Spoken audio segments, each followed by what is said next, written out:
SUVs are more popular than ever, and with so many different models to choose from, it can be quite hard deciding. However, this is one we think is worth recommending. It's the new Cupra Ateca, and it's the first model to be produced by Cupra since it became a standalone brand. It's fast, it's practical, and it's good looking too, and it's available from around £37,000. But for just £3 more, you can opt for one of these, the Jaguar E-Pace. Now, much like the Ateca, it's a driver-focused, mid-sized family crossover, but it's more conservative in styling, and it's crammed with equipment. The question is, how do the two stack up? We're going to compare the two in a series of small tests to see how they stack up. And first up, it's practicality.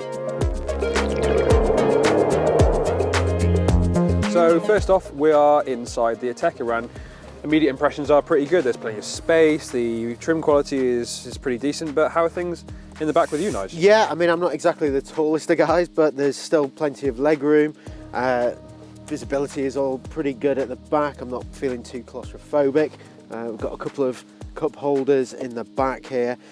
Nice point is there's a couple of USB charge points too, and a little net for your mobile phone. That is quite handy. I'm not a massive fan of this fake carbon fibre though. I think it looks a bit naff, to be honest. Yeah, I think that's the thing I thought, was that for a performance model it just doesn't feel that special, but realistically it is very practical. There's 485 litres of boot space, and you can of course fold that down, fold the rear seats down and extend it, as long as you haven't got a Nige sat in the back. That is, a good thing. That's actually smaller than the normal Ateca, isn't it? Yes, it's smaller by 25 litres because of the all-wheel drive system. But overall, pretty good, I'd say.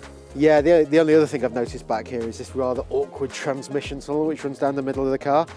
It could be a problem for anyone who's sat in the back in the middle on a long journey. Yeah, I think that's something definitely worth remembering if you are planning on using your Ateca with all 5 people in quite frequently. But overall, it's pretty good, I'd say. Yeah, not quite as premium as the Jag though. Well, it does depend what you're looking for, but let's go and have a look.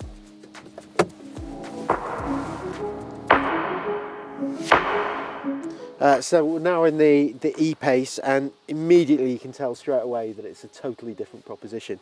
Although it's still a driver-focused car, you've got this huge central transmission tunnel with a grab handle from the F-Type. It really does feel that it's built to a premium. Mm-hmm. How's it in the back? Yeah, not too bad. There's plenty of leg room, and there's plenty of headroom too, despite the sloping roofline. But I will say that it's because of that sloping roofline that there is physically less glass, and as a result it feels a little bit darker back here. But overall, pretty good. Plenty of cubbies, nets behind the seats. So it's not too bad practicality-wise either. Yeah, the boot is a little smaller though. It's 425 litres as opposed to 485 in the Ateca. Mm-hmm. But you can fold the seats down to extend it to 1,234 litres, which isn't a bad space. No, that's pretty good. Pretty good, I'd say. So that leads us on to our next test: how these cars handle on the road. Cool. I'll come and join you up front. Let's go.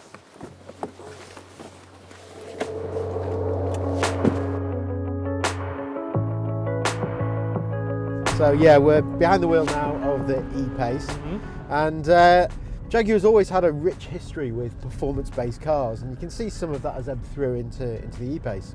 Yeah, the steering on this car is particularly good. It makes it really accurate in the corner, and it's actually got a really good sense of body control. It doesn't lean too much, which is something you'd usually find in a car of this size. Does mean the ride is a little bit firm though.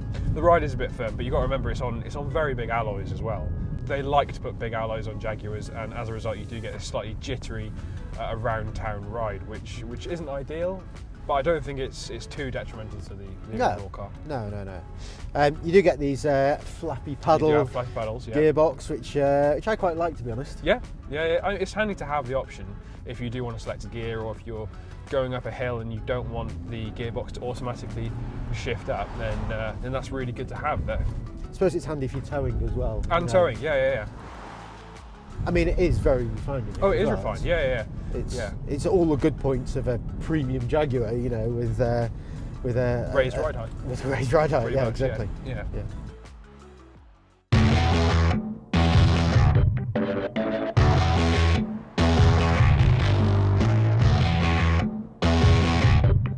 So now we are in the Ateca, and I think it's probably worth mentioning the overarching thing that you notice in this car is just the sheer speed of it. It's really quick.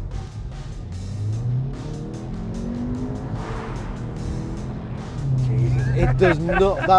That is a doesn't natural. stop. It does not feel like an SUV No, at all. no, does no, it? it's amazing. Still feels pretty comfortable as Yeah, well. So you yeah, could yeah. live with it day in, day out. Yeah, the ride is good, the visibility is good, and it's just not too loud.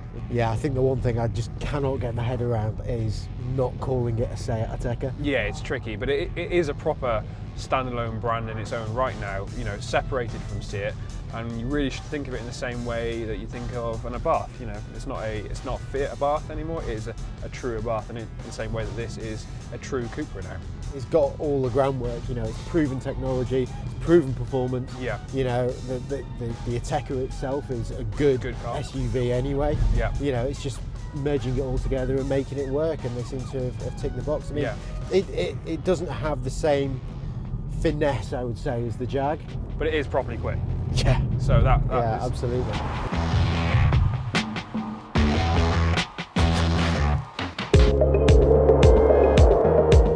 Up next is design, and though it is a very subjective topic, given the variety of different SUVs there are on the market today, it's one that we think is worth discussing. Yeah, while both cars are competitively priced, they do offer a different proposition in the way they look. Yeah, see it certainly in the way the Ateca looks. It's very much in your face. It's got this big gloss grille at the front and large alloy wheels. Yeah, it's very bad boy. It is quite bad boy, and it does feature these slightly questionable badges at the front, which is the only part that I don't really like, in an otherwise, you know, quite good design. Yeah, the Jag on the other hand, it's very elegant, very svelte, but there are some sporty elements to it too. You've got this grille, and those taillights are lifted straight from the F-Type, and those nice alloy wheels. Yeah. I'm not too sure about this red though. I don't think it flatters it that much. No, I think a darker colour would work a little bit better on that one. Yeah, still definitely a school run special. It is a bit of a score and special. Yeah. So to sum up then, while these cars are natural rivals, they do attract a very different type of buyer. They really do. They really do. But what do we think about both cars overall? So you can really see the appeal of the Cupra Ateca. It's very aggressive in the way it looks. It handles superbly for a car of its size, and it's very practical. So if you need the space but you don't want to hang up the keys of a hot hatch, then this could really tick all your boxes. The Jaguar, meanwhile, is a far more understated affair. However, it does all the things that you want a small SUV to do.